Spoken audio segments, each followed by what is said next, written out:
What is happening, my YT Gizang? Y'all already know what it is, man. This is your boy Rio, and if you are new, then welcome to the channel. Now today we're gonna take it to Cleveland. Well, we're gonna take it a couple of places, okay? Because my boy Stephen A. Smith and Louis Riddick, they had some words to say up on ESPN earlier this morning. All right. Now, if you guys, I'm pretty sure you guys already know about the whole situation that's going on up there when it comes to the Cleveland Browns.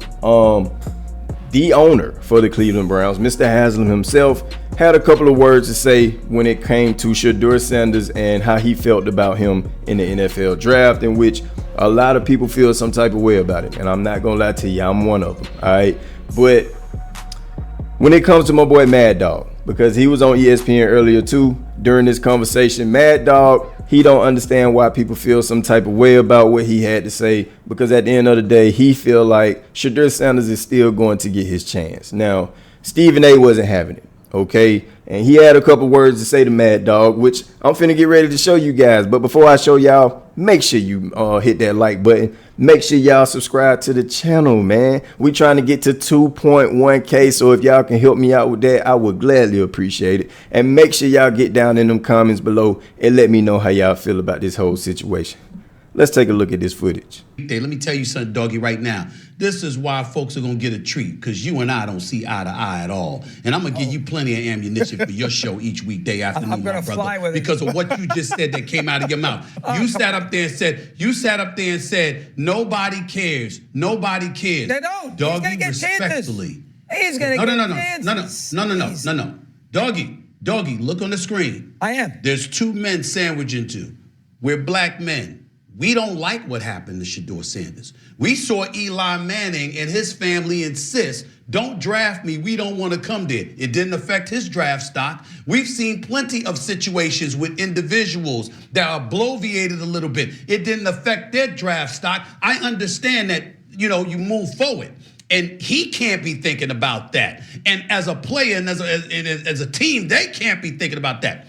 But us, to watch what happened to him, to know that his father and the vitriol that he invites by his haters assisted in that happening to him, that resonates with us. That doesn't make you wrong, doggy. I'm simply saying you are entitled to look at it your way, and I'm entitled to look at it my way. And that's the way it is. So let's understand that. Now, I'm just going to voice how I feel about this whole take, right? Which I do agree with Stephen A. Smith, without a doubt.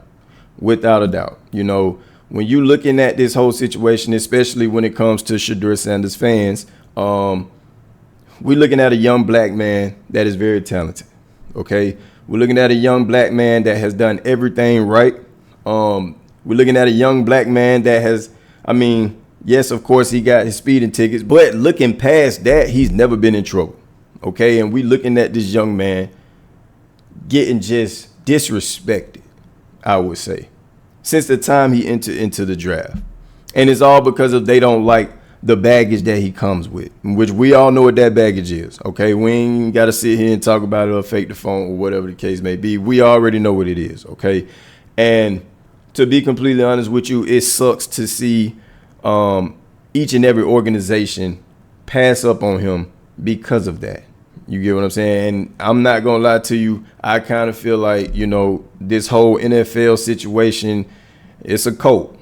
It's a cult. I feel like, it's a couple of teams that really needed Shedeur Sanders, but they all passed up on him because they're all in cahoots with each other, in which we all know they was trying to teach him a lesson. And I know it's going to be a couple of people that get in the comments below and start talking down on Shedeur Sanders, laughing at Shedeur Sanders. I already know it's going to be people that's going to chime in on that part of the whole situation. But you can't deny his talents, bro. I don't care what you want to say about this Giants interview that he did or whatever the case may be, which everybody's saying, oh, it was terrible, this is the reason why he didn't deserve to be in the NFL, whatever. I haven't seen it, okay? So I'm speaking on what I've seen, and what I've seen is pure talent. That's all I've seen. Even in Colorado, a lot of people want to sit here and trash talk his record in Colorado and all this good stuff. Well, what about his stats? What about the numbers? Because, at the end of the day, there's a lot of people, there's a lot of quarterbacks who have gone into the NFL, won Super Bowls, and became Hall of Famers that did not have a great year or a great season in college football. So You basing things off of his record, miss me with that. Miss me with that. Point blank period. We all know he was the best or one of the best quarterbacks coming out of the draft. I mean, when you look at his numbers last year, bro, it's not even close, bro. The man was like top 5, top 10 in every single category. There's not, out of the quarterbacks that came out this year, you can't say that about anybody else, almost. You can't say that. No, you really can't say that about anybody else that came out of the draft. You get what I'm saying? Yeah, they may have been in the top 15 in certain categories. They may have been in the top 5 in certain categories. But Shedeur Sanders was like in top 10, top 5, top 3 in mostly all the categories that you can list when it comes to a quarterback. So it sucks to see, like I said, man, it's a shame to see how the NFL is treating him. It's a shame to see how, how the owner up there in Cleveland is pretty much disrespecting him, bro, in his face, literally. Which, if I was Shedeur Sanders, man, I would definitely want out because I wouldn't trust anybody up there. I wouldn't feel confident in playing or sacrificing myself for this organization based off of what I heard yesterday. Now, I'm not the only one that feel this way. My boy Louis Riddick got up there and has a couple of words to say to Haslem himself, even to Mad Dog. Let's take a look at it. There's two things that have to be in place, though, Dog. You okay? One, he has to have opportunity. He got opportunity. Do that. Well, he got opportunity. His own father said he didn't want him to come to training camp because he doesn't get any reps. Same old phone? Nah. Upgrade to the new Galaxy Z Fold 7. Okay?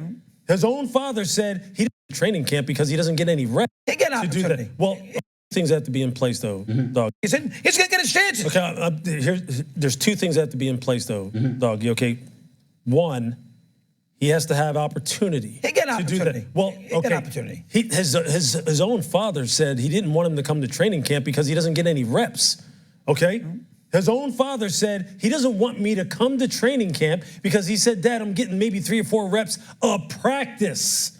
A practice. It's a week. Okay, so number 2. It's a week in the Okay, let me tell you something about training camp. In the beginning of training camps is typically when everyone kind of gets indoctrinated to what we do as a system offensively and defensively.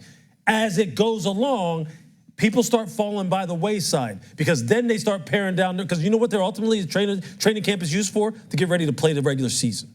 Okay, so the closer you get, the more reps the people who are going to play get. Now, that doesn't mean he's not going to play in the preseason. He is, but he's not getting the reps in practice. So what really is happening is he's going to have to be like spectacular in the preseason games, okay? Because he's not getting the reps right now to practice the things he's going to do in the preseason games. And here's the other thing, number 2. You have to have people who advocate for you when you are a lower round draft pick. We don't know who's advocating for him within the organization because we don't know who stood up for him and who really wanted to draft him. So I can tell you this right now. If you don't have someone who's strongly advocating for you, don't tell me that the NFL is it's just a meritocracy and the best players play. BS. It's not the case. Okay, I've seen players, I've been in personnel meetings where people are getting killed who coaches just don't want.